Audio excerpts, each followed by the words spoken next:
ಎಲ್ಲರಿಗೂ ನಮಸ್ಕಾರ ದೋಸ್ತ್ರೆ. ನಾನು ನಿಮ್ಮ ಮಗ, ನಿಮ್ಮ ಮನೆ ಹುಡುಗ ರಾಜನರ್ ಲೇಖ. 60 ಒಂದು 70 ವರ್ಷದ ಹಿಂದ್ಗಡೆನೆ ಒಂದು ವಿಶ್ವ ದಾಖಲೆದಂತ ಒಂದು ಇತಿಹಾಸ ಬಗ್ಗೆ ನಾ ಹೇಳಾಕತ್ತೀನಿ. ಏನಪ್ಪಾ ಅಂದ್ರೆ ವಿಶ್ವ ದಾಖಲೆ ಅಂದ್ರೆ ವಿಶ್ವದ ಅತಿ ಉದ್ದದ ಒಂದು ಬಸ್ ರೂಟ್. ಒಂದು ಇತಿಹಾಸ ತಿಳ್ಕೊಳ್ಬೇಕಂದ್ರೆ ಇದ್ರ ಬಗ್ಗೆ ಏನು ಅನ್ನೋದು ಒಂದು ತಿಳ್ಕೊಳ್ಳೋದು ಕುತೂಹಲ ಎಲ್ಲರಿಗಿರ್ಬೇಕು. ಯಾಕಂದ್ರೆ ಒಂದು ಇತಿಹಾಸ ಏನಪ್ಪಾ ಅಂದ್ರೆ ಆ ಮಾರ್ಗ, ಈಗ ನಾ ಹೇಳುವಂತ ವಿಷಯ ಬಗ್ಗೆ ಏನಪ್ಪಾ ಅಂದ್ರೆ ವಿಶ್ವದ ಅತಿ ಉದ್ದದ ಬಸ್ ಮಾರ್ಗ ಅಂದ್ರೆ world's longest bus route in the world ಅನ್ನೋದ್ರ ಬಗ್ಗೆ ಒಂದು ಮಾಹಿತಿಯನ್ನು ಕೊಡಾಕೊಂತೀನಿ. ಅದು ಯಾವ ದೇಶದಿಂದ ಯಾವ ದೇಶಕ್ಕಿತ್ತು, ಯಾವ ನಗರದಿಂದ ಯಾವ ನಗರಕ್ಕೆ ಇತ್ತು ಅನ್ನೋದ್ರ ಬಗ್ಗೆ ನಾವು ಏನಪ್ಪಾ ಅಂದ್ರೆ ಆ ಯಾವ ದೇಶ ಅಂದ್ರೆ ಇಂಗ್ಲೆಂಡಿನಿಂದ ನಮ್ಮ ದೇಶಕ್ಕೆ ಒಂದು ಬಸ್ ರೂಟ್ ಇತ್ತು.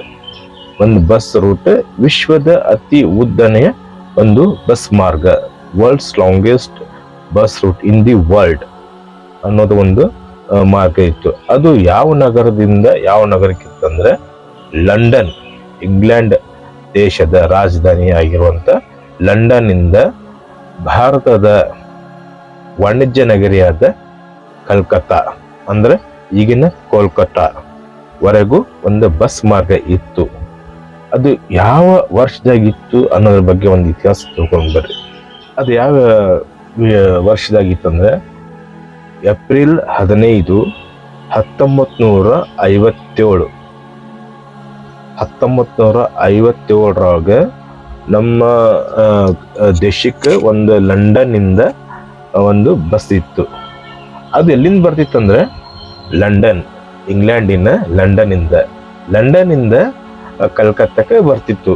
ಲಂಡನ್ ಇಂದ ಬಿಟ್ಟಾಗ ಇಂಗ್ಲೆಂಡ್ ಪೂರ್ತಿ ದೇಶವನ್ನು ಮುಗಿಸ್ಕೊಂಡು ಅಲ್ಲಿಂದ ಜರ್ಮನಿಯ ಪಶ್ಚಿಮ ಜರ್ಮನಿಯಿಂದ ಅಲ್ಲಿಂದ ಆಸ್ಟ್ರಿಯಾ, ಯುಗೋಸ್ಲಿಯಾ, ಬಲ್ಗೇರಿಯಾ ಆದ ನಂತರ ಯುರೋಪ್ ಖಂಡವನ್ನು ಮುಗಿಸಿ ಮತ್ತು ಬರುವುದು ಯಾವುದಂದ್ರೆ ಅದು ನಮ್ಮ ಏಷ್ಯಾ ಖಂಡಕ್ಕೆ ಬರುವುದಕ್ಕೆ ಮುಂಚೆ ಒಂದು ದೇಶ ಬರ್ತಿತ್ತು. ಅದು ಯಾವ ದೇಶ ಅಂದ್ರೆ ಟರ್ಕಿಗೆ ಮೊದಲು ತಲುಪಿ ಟರ್ಕಿ ಆದ ನಂತರ ಅಲ್ಲಿಂದ ಇರಾನ್ ಬರ್ತಿತ್ತು.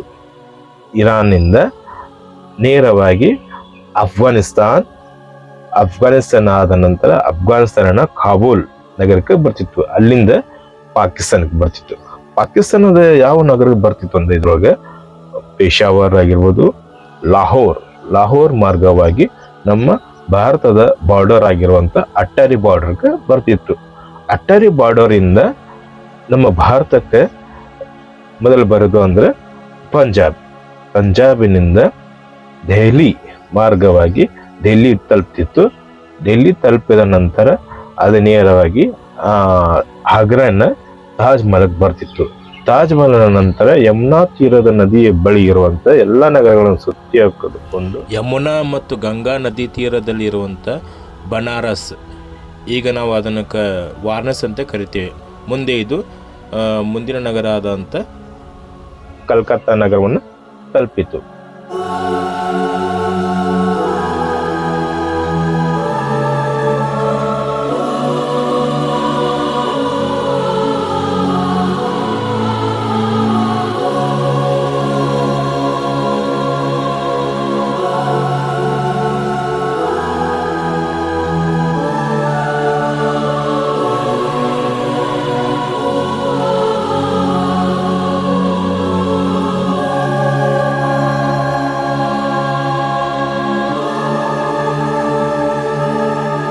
ಇಂಟ್ರೆಸ್ಟಿಂಗ್ ವಿಷಯ ಏನಂದ್ರೆ ಸುಮಾರು ಇಷ್ಟು ದೇಶವನ್ನು ಸುತ್ತಾಡಿಕೊಂಡು ಬರುವಾಗ ಸುಮಾರು ಎಷ್ಟು ದಿನಗಳನ್ನ ತಗೊಂಡಿತ್ತು ಅಂದ್ರೆ ಸುಮಾರು 50ರಿಂದ 52 ದಿನಗಳನ್ನು ತೆಗೆದುಕೊಂತಿತ್ತು. ಯಾಕಂದ್ರೆ ಸಮಯನೂ ಬೇಕಲ್ಲ ಅಲ್ಲಿಂದ ಇಲ್ಲಿ ಬರ್ಬೇಕಂದ್ರೆ. ಲಂಡನ್ನಿಂದ ಕಲ್ಕತ್ತಾ ತಲುಪಲು ಸುಮಾರು 10,000 ಮೈಲಿಗಳಷ್ಟು ದೂರವಿತ್ತು. ಅಂದರೆ ಕಿಲೋಮೀಟರ್ ಲೆಕ್ಕದಲ್ಲಿ ನೋಡಿದ್ರೆ 16,000 ಕಿಲೋಮೀಟರ್ ಅಷ್ಟು ದೂರವಿತ್ತು. ಪೂರ್ತಿಯ ಕಿಲೋಮೀಟರ್ ರೌಂಡಪ್ ಅಂದರೆ 32,000 ಕಿಲೋಮೀಟರ್ ಅಷ್ಟು ರೌಂಡಪ್ ಆಗಿತ್ತು. ಆಲ್ಬರ್ಟ್ ಟ್ರಾವೆಲ್ಸ್ನವರು ಈ ಬಸ್ನ ಆಪರೇಟರ್ ಆಗಿದ್ದರು. ಅವರೇ ಈ ಬಸ್ನ ಮ್ಯಾನೇಜ್ಮೆಂಟ್ ಮಾಡ್ತಿದ್ದರು. ಲಂಡನ್ನಿಂದ ಕಲ್ಕತ್ತಾ ತಲುಪಕ್ಕೆ ಎಷ್ಟು ದಿನ ಬೇಕಾಗಿತ್ತಂದ್ರೆ ಸುಮಾರು 50ರಿಂದ 52 ದಿನಗಳು ಬೇಕಾಗಿತ್ತು.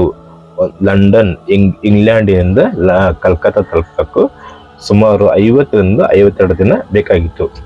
ಆಮ್ಯಾಗೆ ಇದಕ್ಕೆ ತಗೊಳ್ಳುವ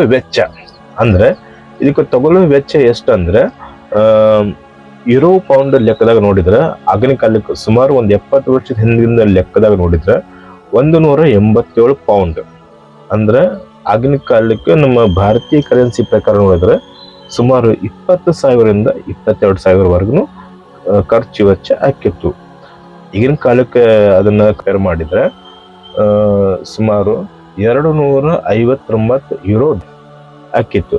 ನಮ್ಮ ಇಂಡಿಯನ್ ಕರೆನ್ಸಿ ಪ್ರಕಾರ ನೋಡಿದ್ರೆ ಸುಮಾರು 20ರಿಂದ 22 ಲಕ್ಷದವರೆಗೂ ಖರ್ಚು ವೆಚ್ಚ ಇತ್ತು. ಆಮೇಲೆ ಇದ್ರ ಬಸ್ಸಲ್ಲಿ ಇರುವಂತ ಫೆಸಿಲಿಟೀಸ್ ಸೌಲಭ್ಯಗಳನ್ನು ನೋಡೋಣ ಬರ್ರಿ. ಸೌಲಭ್ಯ ಏನತ್ತಂದ್ರೆ ಈ ಬಸ್ ಒಳಗು ಯಾರಿಗೂ ಬೋರ್ ಆಗ್ಬಾರ್ದಂತ ಸಪ್ರೇಟ್ ಆಗಿ ಸ್ಲೀಪಿಂಗ್ ಕೋಚ್ ಇತ್ತು, ಸಪ್ರೇಟ್ ಆಗಿ ಕಿಚನ್ ರೂಮ್ಗಳಿದ್ವು, ಆಮೇಲೆ ಸಪ್ರೇಟ್ ಆಗಿ ಬುಕ್ಸ್ ರೀಡಿಂಗ್ ರೂಮ್ ಇದ್ವು. ಯಾರಿಗೂ ಕೊಂಚನೂ ಸ್ವಲ್ಪನೂ ಬೇಜಾರಾಗ್ಲಾರ್ದಂಗೆ ಅವ್ರಿಗೆಲ್ಲ ಲೈಬ್ರರಿ ಇತ್ತು, ಬುಕ್ಸ್ ಓದೋ ರೂಮ್ಗಳಿದ್ವು. ಆಮ್ಯಾಗ ಇದ್ರ ಜೊತೆಗೆ ಒಂದು ಎಂಟರ್ಟೈನ್ಮೆಂಟ್ ಸತನೂ ಇತ್ತು. ಅಂದ್ರೆ ಎಂಟರ್ಟೈನ್ಮೆಂಟ್ ಅಂದ್ರೆ ಮ್ಯೂಸಿಕ್ ಇತ್ತು, ಅದು ಡ್ಯಾನ್ಸ್ ಇತ್ತು, ಮೋಜ್ ಮಸ್ತಿ ಎಲ್ಲ ಇತ್ತು ಇದ್ರೊಳಗೆ. ಆಮ್ಯಾಗ ಸೈಟ್ ವ್ಯೂ ನೋಡಾಕ ಕುಳಿತುಕೊಂಡು ಗ್ಲಾಸ್ನ ಮುಖಾಂತರ ಎಲ್ಲ ಸೈಟ್ ಅನ್ನು ವಿಸಿಟ್ ಮಾಡೋಕೆ ಅನುಕೂಲ ಇತ್ತು. ಬಸ್ ಮೇಲೆ ಡೆಕ್ಕರ್ ಇತ್ತು, ಡೆಕ್ಕರ್ ಮೇಲೆ ಕುಂತ್ಕೊಂಡು ಎಲ್ಲ ಸೈಟ್ ವ್ಯೂನು ನೋಡತಕ್ಕಂಥ ಒಂದು ಏರ್ಪಾಡನ್ನು ಮಾಡಿದ್ರೆ. ಯಾಕಂದ್ರೆ ಅಲ್ಲಿ ಕುಂತ್ಕೊಂಡು ಗ್ಲಾಸ್ ಒಳಗೆ ಎಲ್ಲ ಸೀನರಿ ನೋಡುದು, ಎಲ್ಲ ದೇಶ ನೋಡುದು ಒಂದು ವ್ಯವಸ್ಥೆಯನ್ನು ಕೂಡ ಇದರೊಳಗೆ ಮಾಡಲಾಗಿತ್ತು. ಆಮೇಲೆ ಈ ಬಸ್ ರೂಟನ್ನ ಆಗಿನ ಕಾಲದ ಜನ ಏನಂತ ಕರೆದ್ರಂದ್ರೆ ಹಿಪ್ಪಿ ರೂಟ್ ಅಂತ ಕರೆದ್ರೆ. ಲಂಡನ್ನಿಂದ ಕಲ್ಕತ್ತಾ ಇರುವಂತ ಒಂದು ಬಸ್ ರೂಟನ್ನ ಹಿಪ್ಪಿ ರೂಟ್ ಅಂತ ಕರೆದ್ರೆ. ಯಾಕಂದ್ರೆ ಬಹಳ ಇಂಟ್ರೆಸ್ಟಿಂಗ್ ಐತಲ್ಲ. ಹಿಪ್ಪಿ ಮಾರ್ಗ ಅಂದ್ರೆ ಒಂದು ಎಂಟರ್ಟೈನ್ಮೆಂಟ್ ಇರುವಂತ ಒಂದು ಮಾರ್ಗ ಇತ್ತು ಇದು. ಆಮ್ಯಾಗ ಯಾರಿಗೂ ಬೋರ್ ಆಗಲಾರ್ದಂಗೆ ಒಂದು ಎಂಟರ್ಟೈನ್ಮೆಂಟ್ ಸತನು ಈ ಬಸ್ ಒಳಗಿತ್ತು. ಆಮೇಲೆ ಇದು ಆಗಿನ ಕಾಲಕ್ಕೆ ಪ್ರಪಂಚದ ಅತಿ ಉದ್ದನೆಯ ಒಂದು ಬಸ್ ಮಾರ್ಗವಾಗಿತ್ತು. ಅಂದ್ರೆ world's longest bus route in the world ಅನ್ನೋದು ಒಂದು ಕರೆಯಲ್ಪಟ್ಟಿತ್ತು. ಯಾಕೆಂದ್ರೆ ಎಷ್ಟು ಇಂಟ್ರೆಸ್ಟಿಂಗ್ ಅಲ್ರಿ. ಒಂದು ಇತಿಹಾಸ ಬಗ್ಗೆ ತಿಳ್ಕೊಬೇಕಂದ್ರೆ ಅಷ್ಟು ಇತಿಹಾಸ ನಾವು ತಿಳ್ಕೊಂಡಿವಿ. ಥ್ಯಾಂಕ್ ಯು, ನಮಸ್ಕಾರ. ಫ್ರೆಂಡ್ಸ್, ನಿಮ್ಗೆ ಏನಾದ್ರು ವಿಡಿಯೋ ಇಷ್ಟ ಆಗಿತ್ತಂದ್ರೆ ಒಂದು ಲೈಕ್ ಕೊಡ್ರಿ. ಲೈಕ್ ಕೊಟ್ಟು ನಿಮ್ಗೆ ಏನಾದ್ರು ಈ ವಿಡಿಯೋ ಬಗ್ಗೆ ಹೇಳ್ಬೇಕು ಅನ್ಸಿದ್ರೆ ಕಮೆಂಟ್ ಮಾಡ್ರಿ. ಆಮ್ಯಾಗೆ ನಿಮ್ಗೆ ಏನಾದ್ರು ಇಷ್ಟ ಆಗಿತ್ತಂದ್ರೆ ಬೇರೆಯವ್ರಿಗೆ ಶೇರ್ ಮಾಡ್ರಿ. ಮತ್ತು ನಮ್ಮ ಚಾನಲ್ನ ಸಬ್ಸ್ಕ್ರೈಬ್ ಮಾಡೋದನ್ನ ಮರಿಬೇಡ್ರಿ. ಥ್ಯಾಂಕ್ ಯು, ನಮಸ್ಕಾರ. ಜೈ ಹಿಂದ್, ಜೈ ಕರ್ನಾಟಕ. ಜೈ ಹಿಂದ್, ಜೈ ಕರ್ನಾಟಕ. ವಂದೇ ಮಾತರಂ. ಜೈ ಸಿಯಾರಾಮ್, ಜೈ ಭೀಮ್. ನಮಸ್ಕಾರ. ಇನ್ನೊಂದು ವಿಷಯ ಏನಂದ್ರೆ ಈ ಬಸ್ ಮಾರ್ಗ ಮುಂದೆ ಎಲ್ಲಿ ಮಟ್ಟ ಆತು, ಇನ್ನು ಯಾವ ದೇಶಕ್ಕೆ ಇದು ವಿಸ್ತರಿಸಿದ್ರು, ಎಕ್ಸ್ಟೆನ್ಷನ್ ಮಾಡಿದ್ರು, ಎಲ್ಲಿ ಮಟ್ಟ ಯಾವ ದೇಶದ ಮಟ್ಟ ಹೋತು, ಎಲ್ಲಿಗೆ ಏನಾಯ್ತು ಇತಿಹಾಸ, ಇನ್ನೊಂದು ನೆಕ್ಸ್ಟ್ ವಿಡಿಯೋದಲ್ಲಿ ನಾ ಹೇಳ್ತೀನಿ ನಿಮ್ಗೆ. ಅಲ್ಲಿವರೆಗೂ ವೇಟ್ ಮಾಡಿ. Thank you so much.